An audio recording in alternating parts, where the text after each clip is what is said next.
energia elétrica e sustentabilidade. Esse é o tema da aula de hoje. Eu sou a professora Rafaela Lima e a gente vai caminhar nessa aula visando trazer uma conscientização para você, para mim, sobre o uso da energia no nosso dia a dia. É importante que a gente vise, que a gente observe algumas medidas para que no nosso ambiente familiar, no nosso ambiente escolar, na comunidade que a gente vive, nós possamos consumir energia, porém com sustentabilidade. Então, primeiro você precisa se situar. O que é a sustentabilidade? Sustentabilidade é um conceito que ele passa a ideia de que a gente precisa consumir recursos, porém consumi-los de uma forma moderada a ponto de que eles não acabem no futuro muito próximo. Numa ideia geral seria usar hoje de forma que os meus filhos, os meus netos, as gerações futuras ainda tenham disponíveis para utilizar. E aí, estamos falando de quê? Estamos falando de consumo consciente. Eu vou consumir, eu vou usar, mas com uma consciência do que eu estou fazendo. Uma consciência que vai repercutir no hoje, no bolso, no custo que isso vai ter hoje, mas também no futuro. A energia elétrica é uma base, ali, um centro das grandes cidades. Da vida como a gente tem hoje em sociedade, nas cidades, energia elétrica é tudo. A começar pela luz, que foi assim uma grande mudança na forma que o ser humano passou a viver, trabalhar e se relacionar um com o outro. O viver na luz e viver nas trevas fez muita diferença. E tudo que veio a partir daí. Só aqui a gente lista, né, uma série de aparelhos que demandam o uso da energia elétrica.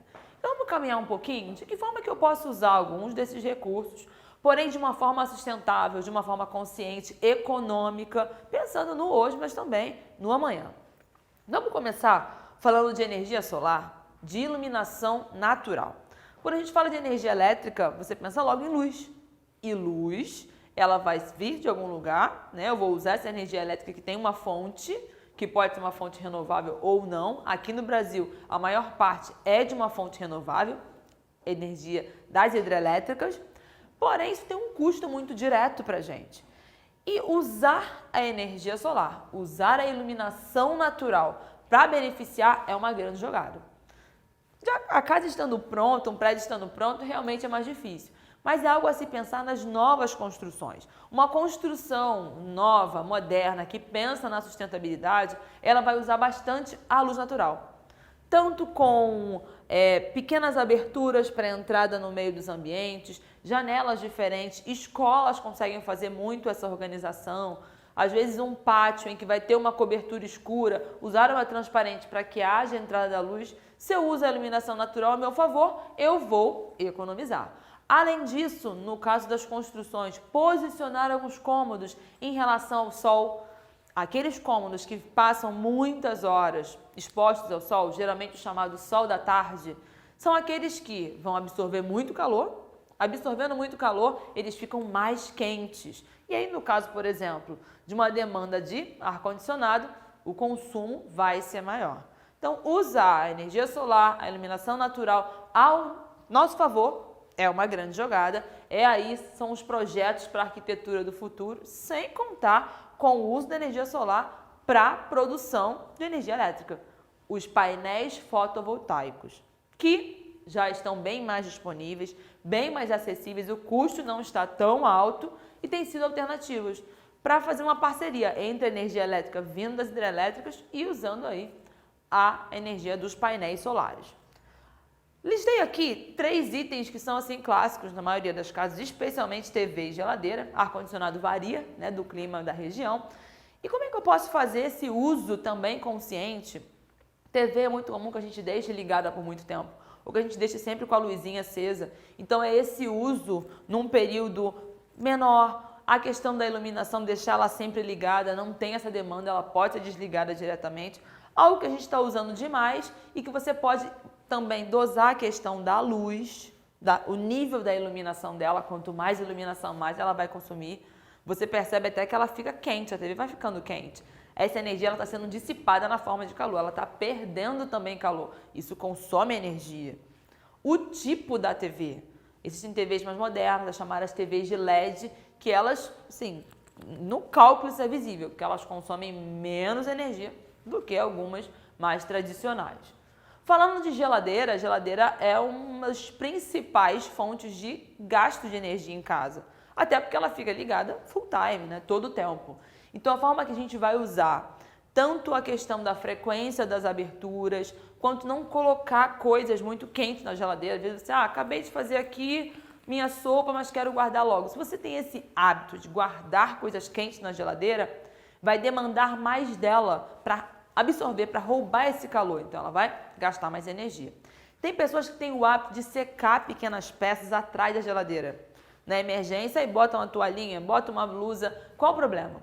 O problema é que aquilo ali é onde está se dissipando o calor dessa geladeira.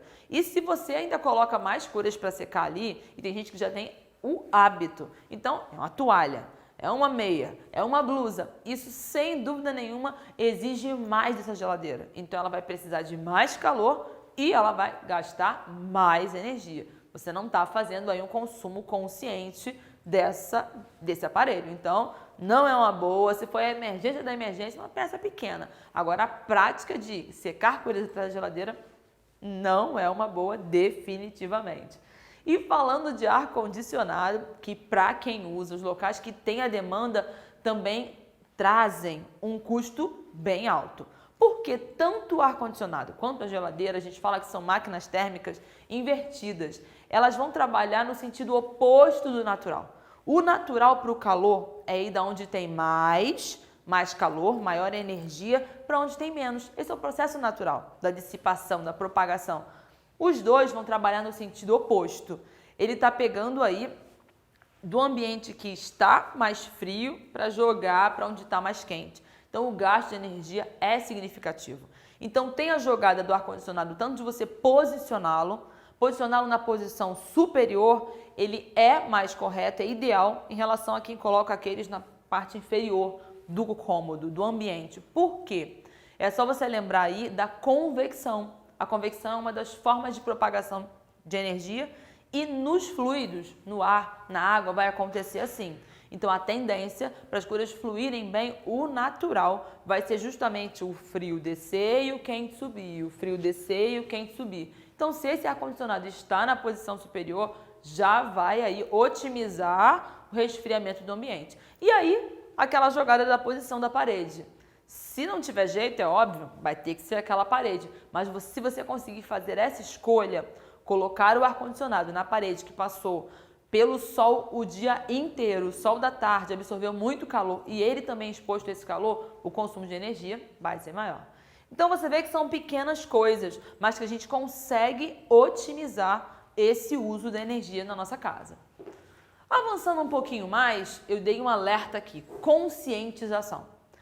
Alguns estudos realizados em universidades, em escolas, verificando se será que trabalhar com cartazes, com conscientização, faz a diferença no consumo de energia? E eu vi uns trabalhos bem interessantes provando matematicamente o custo inicial que se tinha com a energia na escola, na universidade, em alguns clubes, e a partir do momento que passou a trabalhar com conscientização. A nossa vida é corrida, a gente se distrai com as coisas. Às vezes você não se liga que você deixou uma luz acesa, que você está ali, abriu a geladeira e está pensando e fecha e volta. São coisas que você vai na boa. Às vezes o que a gente precisa é de ter um alerta, uma conscientização de atenção, cuidado, placas, palestras, conversas. E eu achei muito interessante que essas instituições que adotaram práticas de conscientização diretas, e especialmente no ambiente educacional, escola, universidade, como fez diferença. Com cartazes, com placas, às vezes medidas simples de postura. Por exemplo, a sala de aula tem um ar-condicionado, acabou a aula, todo mundo sai. Por que ninguém desligou o ar? Porque o controle do ar não fica na sala. Isso é muito comum de acontecer. Então, será que não é uma boa ter um controle por corredor, um controle por pessoa, ou colocar pessoas, pequenos líderes ali para estar averiguando se as luzes estão apagadas, se o ar está desligado? Pequenas medidas, você fala, gente, isso aí é bobeira, não vai fazer diferença. Somando um todo, um lugar com muitas salas fez muita diferença. Então, achei muito interessante chamar a atenção que às vezes na sua casa ou na sua comunidade, o que está faltando é a conscientização. As pessoas podem não fazer simplesmente porque elas não sabem. Então, conscientização é tudo. Agora que você sabe posturas legais em relação à geladeira ou ar-condicionado, você pode então tomar essas medidas. Então, conscientização é um ótimo caminho. Em relação à iluminação dos ambientes, se não der para fazer a jogada com a iluminação natural, janelas, transparências, uma jogada então é a questão da iluminação artificial. As lâmpadas, como as lâmpadas de LED, que consomem menos energia. Além de, porque você percebe que elas não esfriam tanto, não dissipam tanto calor. Quanto mais um aparelho, uma máquina dissipa calor, mais energia ela gasta. Então a de LED é uma coisa interessante. Usar a iluminação do ambiente ao seu favor.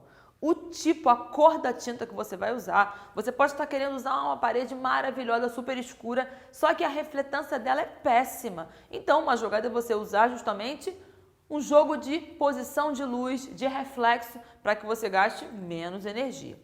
E aí, caminhando para o nosso final, a gente tem que falar de computador, afinal a gente usa demais, né, no nosso dia a dia o computador. E muitas vezes esse computador ele fica durante muito tempo, você não ativa aquele modo de descanso para aquela tela apagar, então ele está consumindo energia demais. O lugar que você coloca ele também pode fazê-lo esquentar, porque ele não ventila direito. Se ele esquenta demais, ele perde muito calor, ele vai consumir mais energia. São pequenos cuidados que você pode ter. A posição, caso seja um computador de mesa, que aquele CPU ele vai ficar, então ele tem que ficar resfriado. São pontos interessantes. E aí, já caminhando aqui, a gente tem que falar do selo do Procel. Aqui no Brasil, a maioria dos aparelhos, se não todos, devem ter o selo do Procel, que indica o quanto de eficiência energética, o quanto de eficiente esse aparelho ele é. Então, se ele tem aí o selo A, a nota A, você já sabe que ele gasta menos energia. Ele usa bem a energia de forma a não perder tanto. E se ele vai ter um selo E, a gente vê aí que é legal, ele está dentro aí dos parâmetros, porém ele vai consumir mais. E aí, qual é a jogada? Normalmente, os selo E são mais baratos e o selo A é mais caro. E você pode fazer aquela troca, tipo, vou na emergência, eu compro aqui essa geladeira, ela é selo D, mas está valendo o que está barato. Porém, como é uma coisa que você vai usar todos os dias da semana, a vida toda, quando você botar na ponta do lápis, o seu barato saiu caro. Então, uma atenção em relação aí ao selo do Procel. E um que já está aí numa polêmica, já tem uma galera que já não quer mais passar roupa, mas tem outras que precisam passar roupa. Que cuidado que a gente pode ter em relação ao ferro de passar? Ferro de passar não é aquele que vai, assim como a gente falou do chuveiro elétrico, transformar a energia elétrica em térmica, e isso demanda um gasto de energia? Há quem o coloque como um grande vilão, mas de um modo geral os dados mostram que não é tanto assim. Eu posso tomar algumas medidas? Posso tomar. Você pode tanto reduzir a demanda de passar roupa, no fato de você colocá-las esticadas, como também você usar menos o vapor. Quanto mais o vapor você usa, maior consumo de energia ele vai ter. E dados, análises matemáticas já provaram. É melhor, se você vai ficar um tempo sem usar, você desligar ele da tomada e recomeçar, do que você simplesmente ficar, aumenta, diminui a intensidade do calor. E uma jogada também é, se vai passar muitas roupas, começa nas que tem uma menor intensidade, menos calor, e vai aumentando de forma gradativa. Ficou legal? Eu passei então para você alguns pontos da nossa vida que a gente pode então usá-la com consciência, com sustentabilidade. Ficamos por aqui na nossa aula e até a próxima. Tchauzinho!